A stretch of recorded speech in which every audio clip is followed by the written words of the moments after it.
Hello friends, ಮತ್ತೊಮ್ಮೆ ತಮಗೆಲ್ಲರಿಗೂ ನನ್ನ ಚಾನಲ್ಗೆ ಸುಸ್ವಾಗತ ಕೋರ್ತಾ ಈ ದಿನ ನಾವು 7ನೇ ತರಗತಿಯ ಅಧ್ಯಾಯ 5 ಸಮಾಂತರ ಮತ್ತು ಛೇದಿಸುವ ರೇಖೆಗಳು ಈ ಒಂದು ಚಾಪ್ಟರ್ಗೆ ಸಂಬಂಧಿಸಿದಂತೆ ಮೊದಲ ಒಂದು ಕಂಡುಹಿಡಿಯಿರಿ ಪೇಜ್ ನಂಬರ್ 124ರಲ್ಲಿರುವಂತಹ ಮೊದಲ ಕಂಡುಹಿಡಿಯರಿಯನ್ನು ನಾವು ಸಾಲ್ವ್ ಮಾಡೋಣ. ಫ್ರೆಂಡ್ಸ್, ಇಲ್ಲಿಯವರೆಗೆ ನಮ್ಮ ಚಾನಲ್ನ ಸಬ್ಸ್ಕ್ರೈಬ್ ಮಾಡಿಲ್ಲ ಅಂತಂದರೆ ಪ್ಲೀಸ್ ಸಬ್ಸ್ಕ್ರೈಬ್ ಮಾಡಿ, ಲೈಕ್ ಮಾಡಿ, ಶೇರ್ ಮಾಡಿ. ನನ್ನ ವೀಡಿಯೋಸ್ ನಿಮಗೆ ಇಷ್ಟ ಆದರೆ ಪ್ಲೀಸ್ ಒಂದು ಕಮೆಂಟ್ ಮಾಡಿ, ಇದರಿಂದ ನನಗೆ ನೆಕ್ಸ್ಟ್ ವೀಡಿಯೋಸ್ ಮಾಡೋಕ್ಕೆ ಪ್ರೇರಣೆ ಸಿಗುತ್ತೆ. ಸೊ ಬನ್ನಿ ನೋಡೋಣ, ಕಂಡುಹಿಡಿಯಿರಿ. ಚಿತ್ರ 5.10ಯಲ್ಲಿ ಚುಕ್ಕೆ ಹಾಳೆಯ ಮೇಲೆ ನೀಡಿರುವ ರೇಖೆಗಳಿಗೆ ಲಂಬವಾಗಿ ಕೆಲವು ರೇಖೆಗಳನ್ನು ಎಳೆಯಿರಿ. ಸೊ ಲಂಬವಾಗಿ ರೇಖೆಯನ್ನು ಎಳಿಬೇಕಂತೆ, ತುಂಬ ಚೆನ್ನಾಗಿರುತ್ತೆ ಈ ಕಾನ್ಸೆಪ್ಟು. ಸೊ ಇದಕ್ಕೆ ಲಂಬ ನಾವು ಈ ರೀತಿಯಾಗಿ ತಗೋಬಹುದು. ಓಕೆ, ಅದರ ಮಧ್ಯಕ್ಕೆ ಈ ರೀತಿಯಾಗಿ ತೋರಿಸಿದ್ರೆ ಅದು ಲಂಬವಾಗಿ ಏನಾಗಿದೆ, ಲಂಬವಾಗಿ ಇದೆ ಅಂತ ಹೇಳ್ಬೋದು, ಸಂಧಿಸಿದೆ ಅನ್ಬೋದು. ಸೊ ಇಲ್ಲಿಗೆ ನಾವು ಯಾವ ರೀತಿಯಾಗಿ ತೊಗೊಬೋದು ಅಂತ ಅಂದರೆ, ಎಕ್ಸಾಕ್ಟಾಗಿ ಇಲ್ಲಿ ಮಧ್ಯ ಕೊಟ್ಟರೆ ಇದು ಸಹ ಲಂಬವಾಗಿದೆ, ಈ ಕಡೆಯಿಂದ ನಾವು ಅದನ್ನು ನೋಡಿದ್ರೆ ಇದು ಸಹ ಲಂಬವಾಗಿದೆ ಅನ್ಬೋದು. ಸೊ ಅದೇ ರೀತಿ ಇಲ್ಲೂ ಸಹ ನೋಡಿದಾಗ ಯಾವ ರೀತಿಯಾಗಿ ಆಗುತ್ತಪ್ಪ ಅಂತ ಅಂದರೆ, ಸೊ ಇದನ್ನು ನಾವು ಯಾವ ರೀತಿಯಾಗಿ ತೋರಿಸಬಹುದು. ಓಕೆ, ಡೈರೆಕ್ಟಾಗಿ ನಾವು ಇದನ್ನು ಈ ಚುಕ್ಕೆಗಳನ್ನು ಸೇರಿಸಿದ್ರೆ ಇಲ್ಲೂ ಸಹ ಲಂಬ ಸಿಗುತ್ತೆ, ಈ ಕಡೆಯೂ ಸಹ ಲಂಬವಾಗಿ ಸಿಗುತ್ತೆ. ನೆಕ್ಸ್ಟು ಈ ಒಂದು ಚಿತ್ರವನ್ನು ನೋಡಬಹುದು ನೀವು, ಯಾವ ದಿಕ್ಕಿಂದಲೂ ಸಹ ನಾವು ಬಿಡಿಸಬಹುದು. ಸೊ ಇಲ್ಲಿ ನೋಡಿ, ಈ ಒಂದು 2 ರೇಖೆಗಳು 90 ಡಿಗ್ರಿಯಲ್ಲೇ ಎಲ್ಲ ಸಂಧಿಸಿದೆ ಅಂತ ಹೇಳ್ಬೋದು, ಅಂದರೆ ಲಂಬವಾಗಿ ಸಂಧಿಸಿದೆ. ಯಾವ ರೀತಿಯಾಗಾದರೂ ನಾವು ಬಿಡಿಸ್ಬೋದು. Okay, fine. ನೆಕ್ಸ್ಟ್ ನೋಡೋಣ, ಚಿತ್ರ 5.11ರಲ್ಲಿ ನೀಡಿರುವ ಸಂಕೇತಗಳನ್ನು ಏಕಬಾಣ, 2 ಬಾಣ ಇತ್ಯಾದಿ ಬಳಸ್ಕೊಂಡು ಸಮಾಂತರ ರೇಖೆಗಳನ್ನು ಗುರುತಿಸಿ. ಓಕೆ, ಬನ್ನಿ ನೋಡೋಣ. ಅವ್ರು ಕೊಟ್ಟಿದ್ದಾರೆ, 1 ಇದ್ರೆ 1 ಬಾಣ, 2 ಇದ್ರೆ 2 ಬಾಣ. ಓಕೆ, ಫಸ್ಟ್ ನಾವು ಅದನ್ನು ಸಿಂಬಲಲ್ಲಿ ಹಾಕ್ಕೊಳ್ಳೋಣ. ಓಕೆ, ಈ ಒಂದು ರೇಖೆ ಈ ರೇಖೆಗೆ ಸಮಾಂತರವಾಗಿದೆ, ಫೈನ್, ಇದಕ್ಕೆ 1 ಬಾಣ. ಸೊ ಅದಾದ್ಮೇಲೆ ನೆಕ್ಸ್ಟ್ ಇದನ್ನು ನೋಡ್ಬೋದು, ಇಲ್ಲಿ ಯಾವುದು ಪೇರ್ ಸಿಕ್ಕಿಲ್ಲ, ಇಲ್ಲಿ ಲಂಬ ರೇಖೆ ಅಂತೂ ಸಿಕ್ಕಿದೆ. Okay, fine. ನೆಕ್ಸ್ಟ್ ಅದಾದ್ಮೇಲೆ ಇಲ್ಲಿ ಬಂದಾಗ ನಾವು ಈ ಬಾಹು ಜೊತೆಗೆ ಸಮಾಂತರವಾಗಿದೆ, ಈ ಬಾಹು ಜೊತೆಗೆ ಡಬಲ್ ಲೈನ್ ಕೊಡೋಣಲ್ವಾ. ಸೊ 2, ಸೊ ಈ ಬಾಹು ಜೊತೆಗೆ ಸಮಾಂತರವಾಗಿದೆ. ಓಕೆ, ಅದೇ ರೀತಿ ಇಲ್ಲಿ 3ನೇ ಚಿತ್ರಕ್ಕೆ ಬಂದಾಗ ನಾವು ನೋಡಬಹುದು, ಈ ಬಾಹುಗೆ ಸಮಾಂತರವಾಗಿದೆ ಅಲ್ವಾ.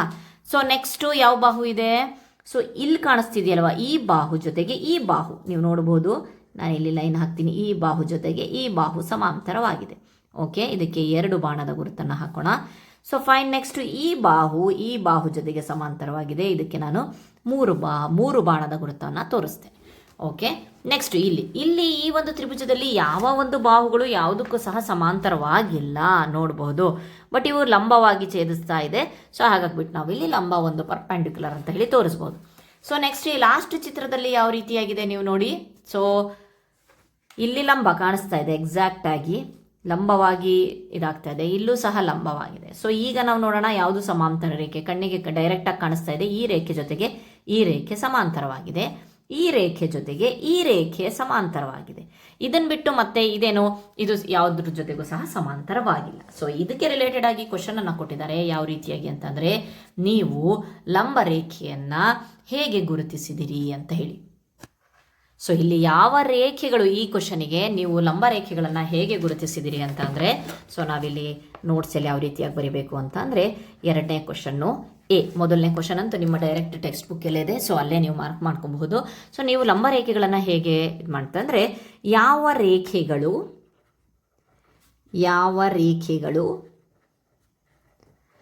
90 ಡಿಗ್ರಿ ಕೋನದಲ್ಲಿ ಅಥವಾ 90 ಡಿಗ್ರಿ ಕೋನವನ್ನು ಏರ್ಪಡಿಸ್ತಾವೋ ಅಥವಾ 90 ಡಿಗ್ರಿ ಕೋನದಲ್ಲಿ ಸಂಧಿಸುತ್ತವೆಯೋ ಅವುಗಳನ್ನು ಲಂಬ ರೇಖೆಗಳು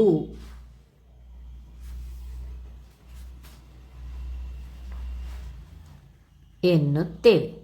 ಇದರ ಆಧಾರದ ಮೇಲೆ ನಾವು ಈ ಚಿತ್ರಗಳಲ್ಲಿ ನಾವು ಲಂಬ ರೇಖೆಗಳನ್ನು ತೋರಿಸಿದ್ದೀವಿ. ಇಲ್ಲೆಲ್ಲ ಸಹ 90 ಡಿಗ್ರಿಯಲ್ಲಿ 2 ರೇಖೆಗಳು ಮೀಟ್ ಆಗಿದ್ದಾವೆ. Okay, fine. ನೆಕ್ಸ್ಟು ಇದರೊಳಗಡೆ ನೆಕ್ಸ್ಟ್ ಕ್ವಶನ್ ಕಂಟಿನ್ಯೂ ಆಗುತ್ತೆ. ನೀವು ಸಮಾಂತರ ರೇಖೆಗಳನ್ನು ಹೇಗೆ ಗುರುತಿಸಿದಿರಿ? ಸೊ ಅದಕ್ಕೆ ನಾವು ಉತ್ತರ ಯಾವ ರೀತಿಯಾಗಿ ಹೇಳ್ಬೋದು ಅಂತ ಅಂದರೆ, 2 ರೇಖೆಗಳು ಎಷ್ಟೇ ದೂರಕ್ಕೆ ವಿಸ್ತರಿಸಿದ್ರೂ ಸಹ ಒಂದನ್ನೊಂದು ಅವು ಎಂದಿಗೂ ಭೇಟಿಯಾಗದಿದ್ರೆ ನಾವು ಅವುಗಳನ್ನು ಸಮಾಂತರ ರೇಖೆಗಳು ಅಂತ ಹೇಳ್ತೀವಿ. ಹಿಂದಿನ ವಿಡಿಯೋದಲ್ಲಿ ನಾವೆಲ್ಲ ಲಂಬ ರೇಖೆಗಳು ಅಂದ್ರೆ ಏನು, ಸಮಾಂತರ ರೇಖೆಗಳನ್ನು ಅಂತ ಅಂದ್ವಿಲ್ವಿ. ಆ ಒಂದು ಬೇಸಿಸ್ ಮೇಲೆ ನಾವು ಅದನ್ನು ಮಾಡಿದ್ವಿ. ಸೊ ನಾವೇನು ಬರೆಯೋಣ, 2 ರೇಖೆಗಳು ಎಷ್ಟೇ ದೂರಕ್ಕೆ ವೃದ್ಧಿಸಿದರು ಅಥವಾ ವಿಸ್ತರಿಸಿದರು, ಎರಡು ಒಂದೇ, ವೃದ್ಧಿಸಿದರು, ಒಂದನ್ನೊಂದು ಎಂದಿಗೂ ಭೇಟಿಯಾಗದಿದ್ದರೆ ಅಥವಾ ಸಂಧಿಸದಿದ್ದರೆ, ಭೇಟಿಯಾಗದಿದ್ದರೆ, ಟಚ್ ಆಗಲಿಲ್ಲ ಅಂದರೆ ಬಹಳಷ್ಟು ವರ್ಡ್ಸ್ಗಳನ್ನು ಅವುಗಳನ್ನು ನಾವು ಸಮಾಂತರ ರೇಖೆಗಳು,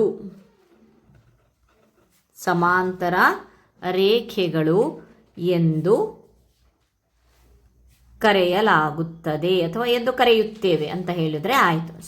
ಸೊ ಈ ಒಂದು ಬೇಸಿಸ್ ಮೇಲೆ ನಾವು ಈ ಒಂದು ಸಮಾಂತರ ರೇಖೆಗಳನ್ನು ಫೈಂಡ್ ಔಟ್ ಮಾಡಿರೋದು. ಸೊ ಬರೀ ಇಲ್ಲಿಗಷ್ಟೇ ಅಲ್ಲ, ಮುಂದೆ ಹೋದರೂ ಸಹ, ಮುಂದೆ ಎಷ್ಟು ಸಹ ದೂರಕ್ಕೂ ಸಹ ಅದು ವಿಸ್ತರಿಸಿದ್ರು ಸಹ ಅದು ಮೀಟ್ ಆಗಬಾರ್ದು ಅಥವಾ ಭೇಟಿ ಆಗಬಾರ್ದು ಅಥವಾ ಸಂಧಿಸಬಾರ್ದು ಅಂತ ಹೇಳ್ಬಿಟ್ಟು ನೆಕ್ಸ್ಟ್ ಕ್ವಶನ್ ಅನ್ನು ನೋಡೋಣ ಏನಿದೆ ಅಂತ ಹೇಳ್ಬಿಟ್ಟು. ಮುಂದಿನ ಚುಕ್ಕೆ ಹಾಳೆಯಲ್ಲಿ ಸಮಾಂತರ ರೇಖೆಗಳ ವಿಭಿನ್ನ ಗುಂಪುಗಳನ್ನು ಎಳೆಯಿರಿ. ರೇಖಾಖಂಡಗಳ ಉದ್ದ ವಿಭಿನ್ನವಾಗಿರಬಹುದು, ಆದರೆ ಚುಕ್ಕೆಗಳು ಅಂತ್ಯವಾಗಿರಬಾರ್ದು.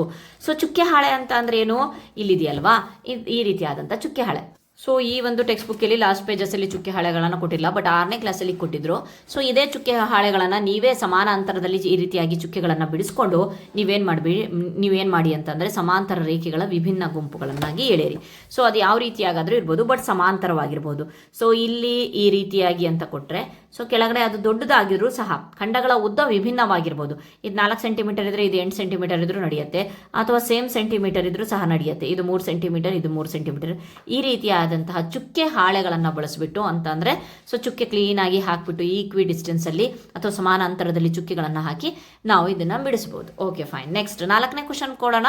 ಸಮಾಂತರ ರೇಖೆಗಳು ಹೇಗೆ ಕಾಣುತ್ತವೆ ಎಂಬುದರ ಬಗ್ಗೆ ನಿಮ್ಮ ಜ್ಞಾನವನ್ನು ಬಳಸಿಕೊಂಡು ಈ ಚುಕ್ಕೆ ಹಾಳೆಯ ಮೇಲಿರುವ ರೇಖಾಖಂಡಗಳಿಗೆ ಸಮಾಂತರವಾಗಿ ರೇಖೆಗಳನ್ನು, ಚುಕ್ಕೆ ಹಾಳೆ ಅಂತ ಅಂದರೆ ಇಲ್ಲೇ ಕೊಟ್ಟಿದ್ದಾರೆ ನೋಡ ಮಕ್ಕಳ.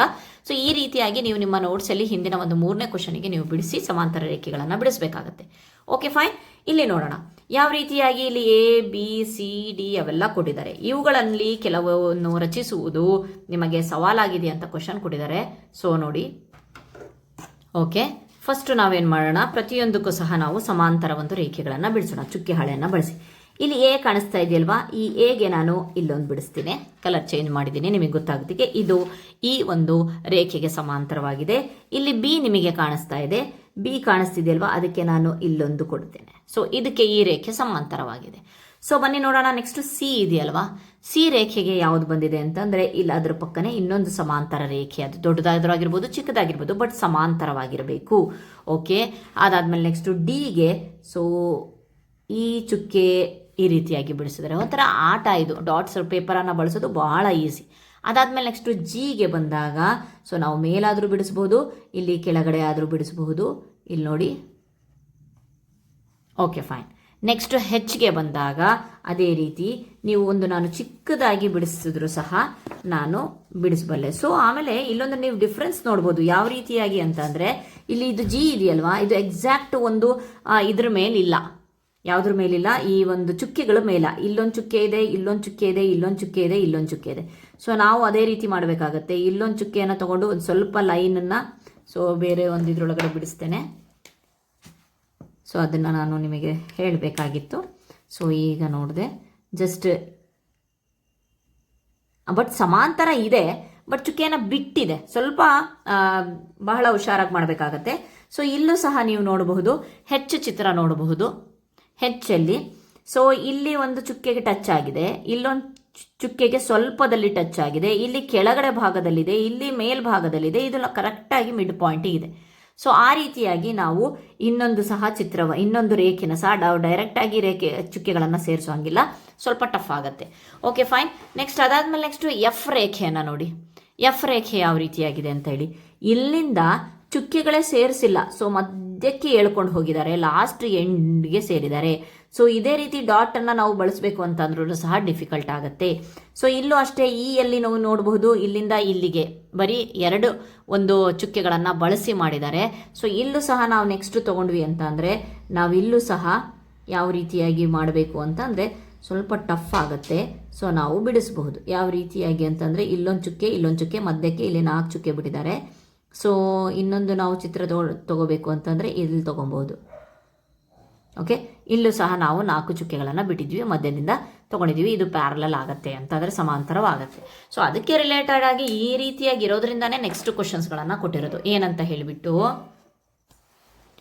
ಅವುಗಳಲ್ಲಿ ಕೆಲವನ್ನು ರಚಿಸುವುದು ನಿಮಗೆ ಸವಾಲಾಗಿದೆಯಾ? ಹೌದು, ಸವಾಲಾಗಿದೆ, ಹೌದಲ್ವಾ?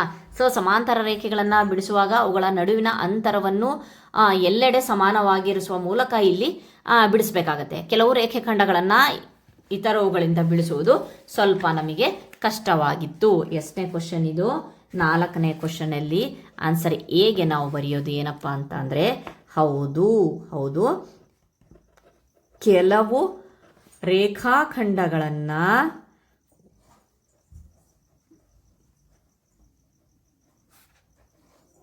ಇತರವುಗಳಿಗಿಂತ ಕೆಲವೊಂದು ಭಾಳ ಈಸಿಯಾಗಿ ಬಿಡಿಸ್ಬಿಟ್ವಿ. ಏನಪ್ಪ ಇದು ಇಷ್ಟು ಈಸಿ ಅಂತ ಹೇಳಿಬಿಟ್ಟು ಆಮೇಲೆ ನಾವು ಇನ್ನೂ ಡೀಪಾಗಿ ಹೋದಾಗ ಗೊತ್ತಾಯಿತು ಸ್ವಲ್ಪ ಕಷ್ಟ ಇದೆ ಕೆಲವೊಂದು ಅಂತ. ಬಿಡಿಸುವುದು ಸ್ವಲ್ಪ ಕಷ್ಟವಾಗಿತ್ತು ಅಂತ ಬರೆದ್ರೆ ಆಯಿತು.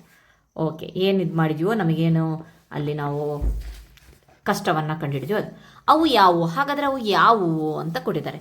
ಸೊ ನೀವು ನೋಡ್ಬೋದು, ರೇಖೆ ಇ ಕಷ್ಟ ಆಯಿತು. ಓಕೆ, ನೆಕ್ಸ್ಟು ರೇಖೆ ಹೆಚ್ ಕಷ್ಟ ಆಯಿತು. ಆಮೇಲೆ ನೆಕ್ಸ್ಟು ಎಫ್ ಕಷ್ಟ ಆಯಿತು. ಎಫ್ ಅಂತೂ ನಾನು ಬಿಡಿಸೇ ಇಲ್ಲ ಇಲ್ಲಿ. ನೆಕ್ಸ್ಟು ಜಿ ಕಷ್ಟ ಆಯಿತು ಅಲ್ವಾ? ಸೊ ಇ, ಎಫ್, ಹೆಚ್ ಮತ್ತು ಜಿ ಯಾವುವು ಅಂತಂದರೆ ಈ 4 ರೇಖೆಗಳು. ನೀವು ಅದನ್ನು ಹೇಗೆ ಮಾಡಿದಿರಿ? ಸೊ ಇದಕ್ಕೆ 3ನೇದವು ನೀವು ಅದನ್ನು ಹೇಗೆ ಮಾಡಿದ್ದೀರಿ ಅನ್ನೋದಕ್ಕೆ ನಾವು ಯಾವ ರೀತಿಯಾಗಿ ಬರೀಬೇಕು ಅಂತಂದರೆ, ಇಲ್ಲಿ ಸಮಾನಾಂತರ ಅಥವಾ ಸಮಾಂತರ ರೇಖೆಗಳನ್ನು ಕೊಟ್ಟಿರುವ ರೇಖೆಯಿಂದ ಅವುಗಳ ಸಂಪೂರ್ಣ ಉದ್ದಕ್ಕೂ ನಾವು ಸಮಾನ ಅಂತರದಲ್ಲಿರುವಂತೆ ಎಳೆಯಲಾಗಿದೆ ಅಂತ ಹೇಳ್ಬಿಟ್ಟು ಪ್ರೊಸೆಸನ್ನು ಬರೆದ್ರೆ ಆಯಿತು. ಸೊ ಸಿಯಲ್ಲಿ ನಾವೇನು ಬರಿತೀವಿ? ಸೊ ಸಮಾಂತರ ಅಥವಾ ಸಮಾನಾಂತರ ರೇಖೆಗಳನ್ನು ಕೊಟ್ಟಿರುವ ರೇಖೆಯಿಂದ, ಅವ್ರೇನು ಕೊಟ್ಟಿದ್ದಾರಲ್ವಾ ABCD, ಕೊಟ್ಟಿರುವ ರೇಖೆಯಿಂದ ಅವುಗಳ ಸಂಪೂರ್ಣ ಉದ್ದಕ್ಕೂ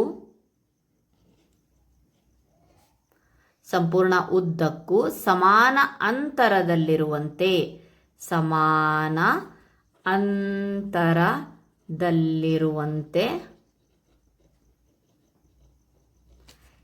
ಎಳೆಯಲಾಗಿದೆ. ಓಕೆ, ನಾವು ಈ ರೀತಿಯಾಗಿ ಅದನ್ನು ಹೇಳ್ತೀವಿ. ಫಾರ್ ಎಕ್ಸಾಂಪಲ್ ಎ ಇಷ್ಟಿದ್ರೆ, ಸೊ ನೀವು ನೋಡಬಹುದು ಇಲ್ಲಿ ಚಿತ್ರದಲ್ಲಿ ಎ ಇಷ್ಟಿದ್ರೆ ನಾವು ಅದೇ ಒಂದು ಸಮಾನ ಅಂತರದಲ್ಲಿ ನಾವು ರೇಖೆಯನ್ನು ಬೆಳೆಸಿ ಅದನ್ನು ಸಮಾಂತರ ರೇಖೆಯನ್ನಾಗಿ ಮಾಡಿದ್ದೇವೆ. Okay fine. Next last question ನೋಡೋಣ. ಚಿತ್ರ 5.13ರಲ್ಲಿ ಯಾವ ರೇಖೆಯು ಇದರೊಳಗಡೆ ಎ ರೇಖೆಗೆ ಸಮಾಂತರವಾಗಿದೆ? ರೇಖೆ ಬಿ ಅಥವಾ ರೇಖೆ ಸಿ? ರೇಖೆ ಬಿ ನೋಡಬಹುದು ನೀವು, ಹೀಗಿದೆ. ರೇಖೆ ಸಿ ನೋಡಬಹುದು, ಹೀಗಿದೆ. ನೀವು ಇದನ್ನು ಹೇಗೆ ನಿರ್ಧರಿಸಿದಿರಿ? ಬರೀ ಬಾಯಿ ಮಾತಿಂದ ಇದಾಗತ್ತೆ ಅಂತ ಹೇಳಿಬಿಟ್ಟು ಕೊಡಂಗಿಲ್ಲ. ಸೊ ನಾವು ಅದನ್ನು ಏನಂತ ಹೇಳಿಬಿಟ್ಟು ನಾವು ಅದಕ್ಕೆ ರೀಸನ್ ಸಹ ಕೊಡಬೇಕಂತೆ. ಸೊ ಬನ್ನಿ ನೋಡೋಣ. ಹಾಗಾದರೆ ರೀಸನ್ ಏನು ಅಂತ ಅಂದರೆ, ರೇಖೆ ಎಗೆ ರೇಖೆ ಸಿ ಕಾಣಿಸ್ತಿದೆಯಲ್ವಾ, ಅದು ಸಮಾಂತರವಾಗಿದೆ. ನೋಡಿದ ತಕ್ಷಣ ಗೊತ್ತಾಗ್ತಾ ಇದೆ. ಏಕೆ ಅಂತ ಅಂದರೆ, 2 ರೇಖೆಗಳು ಸಮಾನ ಅಂತರದಲ್ಲಿದ್ದು ಅವುಗಳನ್ನು ನಾವು ಎಷ್ಟೇ ದೂರ ವಿಸ್ತರಿಸಿದ್ರು ವೃದ್ಧಿಸಿದ್ರು ಅವು ಒಂದನ್ನೊಂದು ಛೇದಿಸುವುದಿಲ್ಲ. ಸೊ ಇದನ್ನು ನೋಡಬಹುದು. ಇದನ್ನು ಆಗಬಹುದಲ್ವಾ ಅಂತಂದರೆ, ಇದು ಸ್ಲೈಟಾಗಿ ಸ್ವಲ್ಪ ಚೇಂಜ್ ಇದೆ. Okay fine. ಅದಕ್ಕೆ ನಾವು ರೀಸನನ್ನು ಬರಿಬೇಕಾಗತ್ತೆ. ಸೊ 5ನೇ ಕ್ವಶನಿಗೆ ಉತ್ತರವನ್ನು ಬರಿತಾ ಇದ್ದೀನಿ. ರೇಖೆ ಸಿಗೆ ಸಮಾಂತರವಾಗಿದೆ. ಏಕೆಂದರೆ, ಸೊ ನಾವಲ್ಲಿ ರೀಸನ್ ಬರಿಬೇಕಲ್ವಾ? ಏಕೆಂದರೆ ಈ 2 ರೇಖೆಗಳು ಪರಸ್ಪರ ಸಮಾನ ಅಂತರದಲ್ಲಿದೆ. ಇದು ವೆರಿ ಇಂಪಾರ್ಟೆಂಟ್. ಓಕೆ, ಪರಸ್ಪರ ಸಮಾನ ಅಂತರದಲ್ಲಿದ್ದು ಅವುಗಳನ್ನು ಎಷ್ಟು ದೂರ ವಿಸ್ತರಿಸಿದರೂ ಒಂದನ್ನೊಂದು ಛೇದಿಸುವುದಿಲ್ಲ ಅಥವಾ ಟಚ್ ಆಗೋದಿಲ್ಲ, ಭೇಟಿ ಆಗೋದಿಲ್ಲ, ಸಂಧಿಸುವುದಿಲ್ಲ ಅಂತ ಹೇಳ್ಬಿಟ್ಟು ಬರೀಬೋದು. Okay, fine. ಇಲ್ಲಿಗೆ ಈ ಒಂದು ಕಂಡುಹಿಡಿಯಿರಿ ಕಂಪ್ಲೀಟ್ ಆಗುತ್ತೆ. ನೆಕ್ಸ್ಟ್ ಒಂದು ವಿಡಿಯೋದಲ್ಲಿ ನಾವು ಛೇದಕ ರೇಖೆಗಳನ್ನು ನೋಡೋಣ.